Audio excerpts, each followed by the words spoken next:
Hi everyone, this is Annie Jennifer, Assistant Professor, Department of Commerce, St.Josephs College of Arts and Science for Women, Hosur.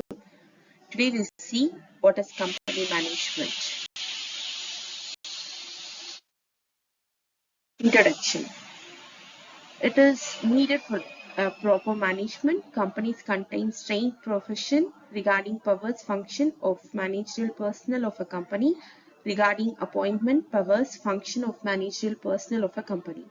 Managerial person refers to part-time directors, whole-time directors, or managers, excludes other executives irrespective of their salary. Board of Directors. Definition: any person occupying the position of a director by whatever name called under section 2 subsection 13. Only individuals to be directors responsible for directing, governing or controlling the policy or management of a company.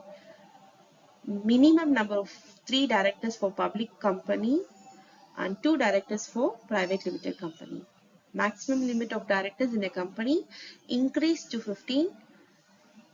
Previously, the limit of directors was 12 directors as per Companies Act 1956. Qualification of directors. A director is not necessarily required to be a shareholder of a company. Financial prudence, however, requires that directors must have some stake in the company. The articles provide for certain qualification shares, does not lay down academic qualification or shareholding qualification. It is a misconception that directors must be shareholders. Prudence says that director must have stake in the company. If article says so, then directors must obtain their qualification shares within 2 months after their appointment. In case of newly floated company, directors must pay their qualification share before commencement of business. If he does not obtain qualification shares, he ceases to be director automatically. He is also liable to pay rupees 500 every day after expire as a fine. A person shall not be capable of being appointed as director when he is an unsound mind, undischarged insolvent, applied to be adjudged insolvent, convicted and sentenced to 6 months imprisonment, failed to pay any call for share for 6 months, disqualified by court for fraudulent activities in company promotion or management, he is director of public company, has not filed any annual reports or annual returns for any continuous 3 financial commencing on or after April 1st, 1999. He failed to repay its deposits or interest thereon or redeem its debenture on due date or pay dividend, and such failure continues for 1 year.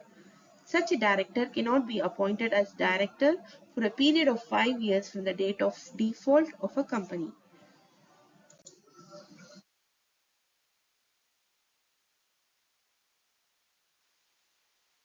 Appointment of directors. Any individual with a valid director identification number component to contract who is not disqualified under section 274 and who holds the minimum share, if any, may be appointed as director of a company. First director as per subscriber to the memorandum.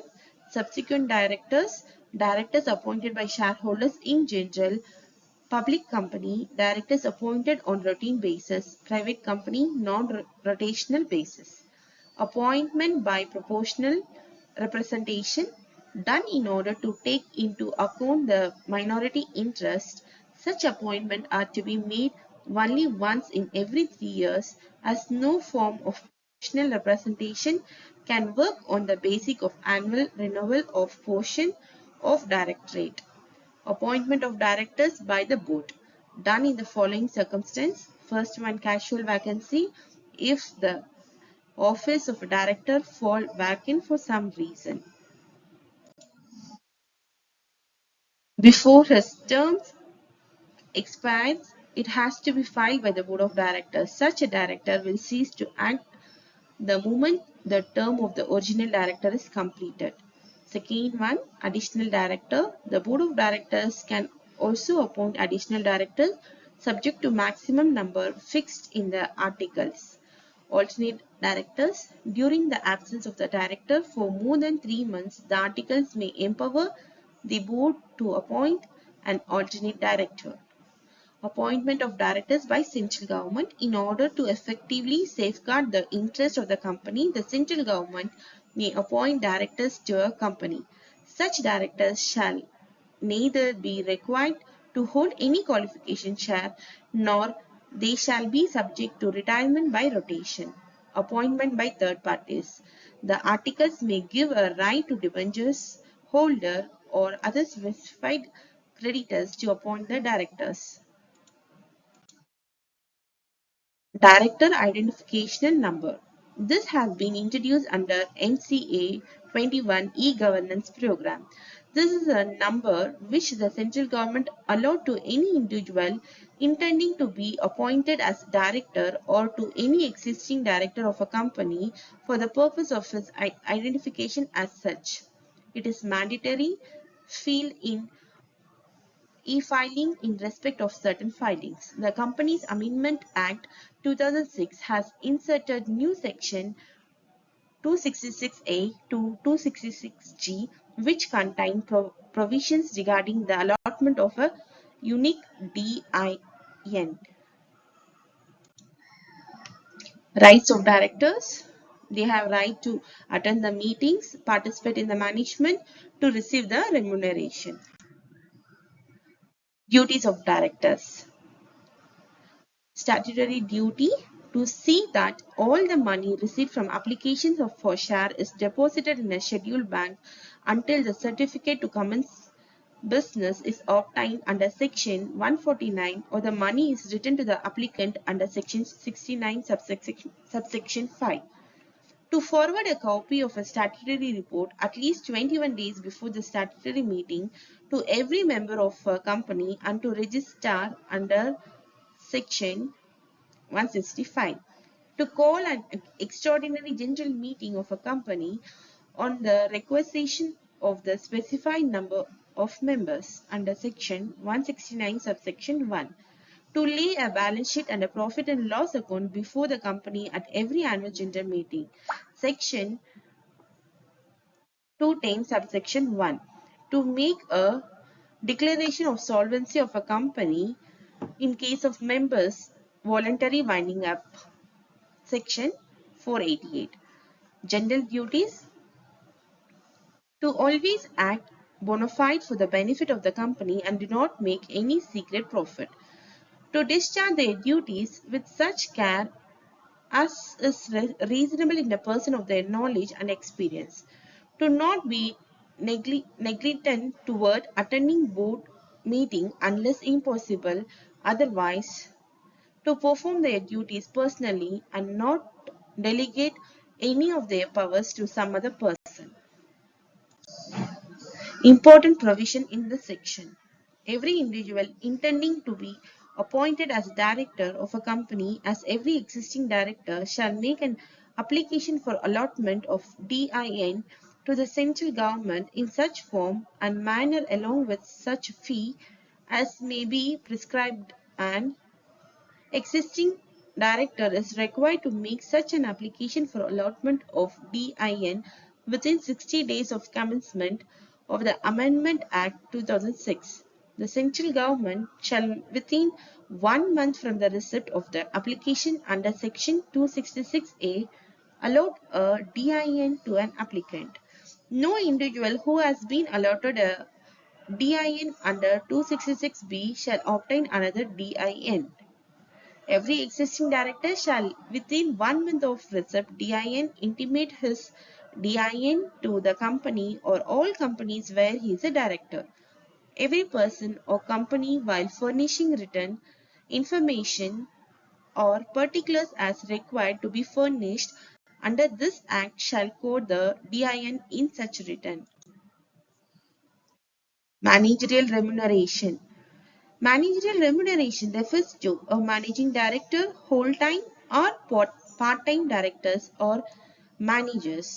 Overall maximum managerial remuneration, the total managerial remuneration of directors and the manager in respect of any financial year shall not exceed 11% of net profit of a company. Rules regarding director remuneration. Remuneration shall be determined in the provision of articles of association or by resolution passed by general meeting. Directors may receive remuneration by the way of fees for attending the meeting of board. A whole-time or managing director may be paid by remuneration by way of monthly remuneration or specified percentage of net profit of the company. A part-time may be paid remuneration either by way of a monthly, quarterly, with the approval of central government or annual payment or by the way of communication if the company by special resolution authorize such payment. The special resolution determine the remuneration of director shall be in force of a maximum period of 5 years. So, remuneration. The net profit of a company for the purpose of director remuneration shall be computed in the prescribed manner without deducting director's pay from the gross profit. If any director receive any sum in excess of remuneration to him, he should hold excess amount in trust and shall refund it to the company. The above does not apply to a private company unless it is a subsidiary of a public company. Prohibition of tax-free payment of a company shall not pay any office or employee remuneration of a tax-free. Removal of directors. So removal by shareholders. If in order to remove a resolution for a removal of directors, the shareholder must give a notice to the company at least 14 days before the meeting. The shareholders cannot remove the following types of directors: a director appointed by central government, a director of a private company holding office for life on April 1st, 1952, a director representing special interests, example debenture holders, direct, etc. A director elected by proportionate representation. Second one, removal by central government. The central government may remove from office any director against whom an adverse judgment has been given by the company law board on a reference made by government. Removal by company law board.